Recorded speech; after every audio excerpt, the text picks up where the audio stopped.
The chamber walls ran like candle wax at 4,000 units. White plasma wind lashed against the heavy quartz panels, turning the reinforced observation deck into a blinding furnace. High Overseer Malakavan slammed his primary lower hand onto the grid control, trying to force a diagnostic scan through the smoke. The automated system grid did not register a blown fuse or a power leak. It reported a dead black rectangle where Cell 41 stood, a flat void of zero heat right in the middle of a star-level fire. Through his optical arrays, Malakavan watched the dark outline of the human auxiliary cadet inside the flame.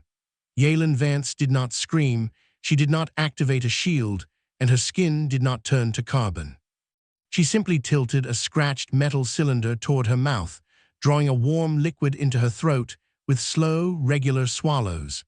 The lead instructor had explicitly claimed humans break easily under compressed thermal loads, but his machine was currently running out of metrics. Would you have checked the mass lock, or would you have trusted the machine? Because the machine was about to lie to me. Stay close. 11 minutes before the furnace core melted, the obsidian crucible had been completely silent. High Overseer Malakavan stood behind the master execution desk on Aegis Prime, his emerald exoskeleton gleaming under the high-frequency lamps. He cleared his quad-optical arrays and pulled up the morning graduation ledger. 40 elite Sarnian cadets stood inside the containment track, their jointed limbs locked in rigid military formation. They were bred to ingest solar heat, their chitin plates designed to expand and vent radiation during frontline deployment. At the very end of the line stood Cadet Yalen Vance, a 29-year-old human logistics transfer student who had arrived from Earth 3 weeks ago. She wore a faded gray canvas jumpslip with an unauthorized blue thread sewn along the sleeve. She was not checking her barometric levels. She was looking at her wrist slate, waiting for the morning shift roster to conclude so she could leave the deck. Malakavan tapped his neural stylus against the zinc desk as Vance stepped into the final cell. An amber warning flag blinked on his console, reporting an unmapped mass anomaly in her left hand. The human was gripping a double-walled gray vacuum container that smelled faintly of roasted chicory. Tech Scribe Krell fumbled with the manual hydraulic clamps on the outer gate, waiting for an order to confiscate the object. Malakavan looked at the ticking countdown clock and swept his hand across the screen, manually clearing the security flag. The human auxiliary path was a minor statistical technicality, and he would not let a piece of civilian luggage delay the department's graduation metrics. He turned the master key, engaging the magnetic seals. The heavy obsidian gates slid down with a deafening hydraulic hiss, locking 41 targets into their separate testing compartments. The primary induction coils below the floor began to hum, vibrating through Malakavan's lower walking limbs. Digital telemetry lines flooded the overhead displays, tracking the biological adaptation index of the elite units. The core temperature climbed steadily, passing the 1500 mark within 30 seconds. Inside the first 10 cells, the elite Sarnian cadets widened their mandibles and unlocked their secondary carapace flaps. They began venting plumes of superheated steam, their bodies flawlessly absorbing the kinetic energy of the field as their lineage had done for generations. Malakavan adjusted his secondary control sliders, increasing the background magnetic compression to 50 bars. The air inside the cells grew heavy, thick, with the sharp scent of ionized nitrogen. Yalen Vance remained standing in the corner of her unit, her shoulders sloped down in an unathletic posture that violated every Imperial training protocol. She merely blinked against the growing orange glare of the floor coils. By the 4th minute of the cycle, the atmospheric pressure lines began to twist. Malakavan keyed a sequence to double the plasma flow, pushing the furnace limits into Tier 4 combat parameters to force a breakthrough. The white glare from the induction pylons grew so intense that the zinc desk began to reflect a hot violet light. Across the main monitors, Cadet Zalvarn cracked his outer armor seal, his jointed legs groaning under the sudden barometric weight. Then a sharp metallic snap echoed through the floorboards as 12 elite Sarnian cadets suffered immediate carapace failure. Their internal cooling bladders ruptured under the extreme thermal stress, and their biometric lines dropped into a red diagnostic spiral. They collapsed against the reinforced gates, their emerald shells blackening under the heat.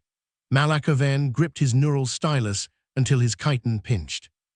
The graduation benchmark was crumbling before his eyes, yet the automated grid continued to draw massive amounts of power toward the rear cells. Malakovan pulled the visual sensors away from his dying elite units and focused the optical arrays entirely on Cell 41.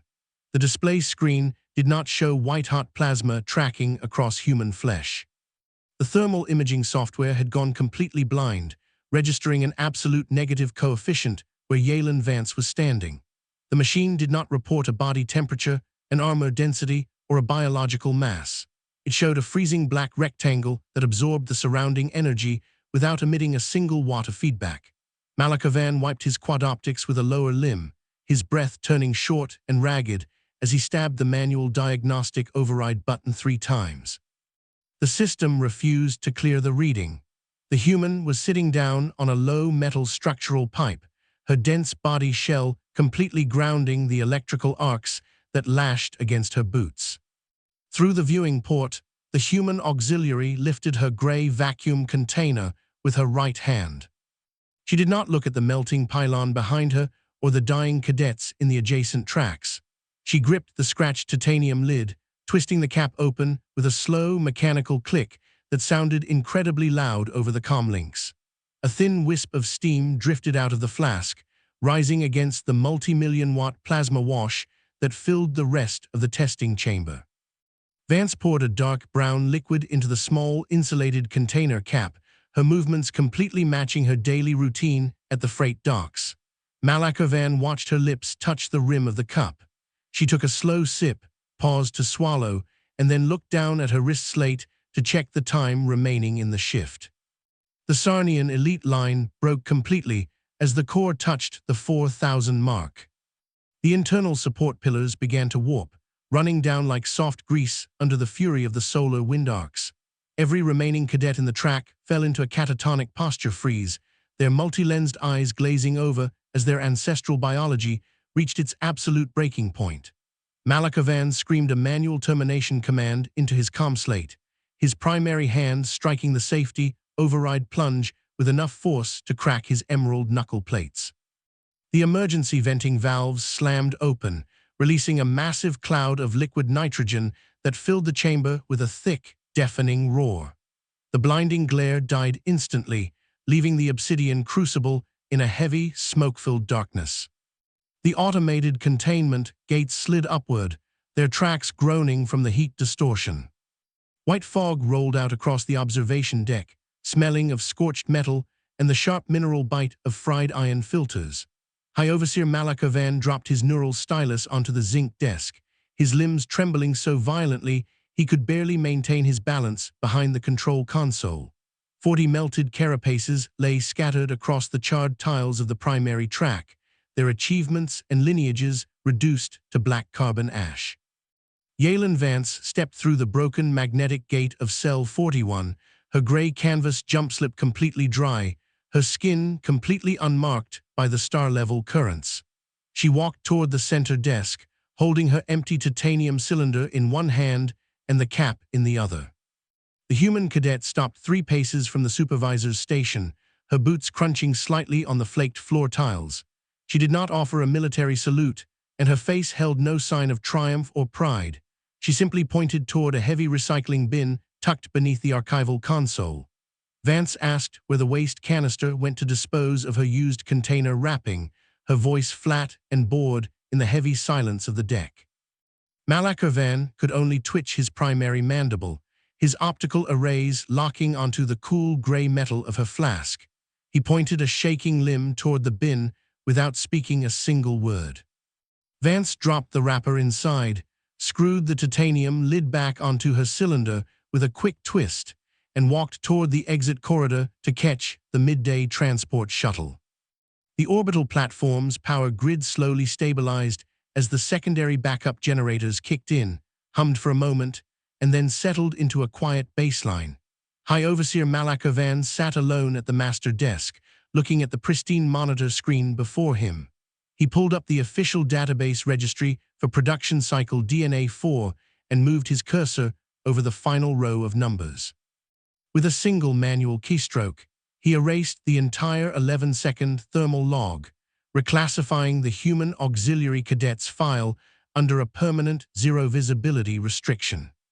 The Sarnian hegemony would never find the record of what had broken their ultimate lineage, and the machine would never have to explain the anomaly. He cleared the console display, picked up his cracked neural stylus, and stared at the empty zinc surface where the gray cylinder had been sitting.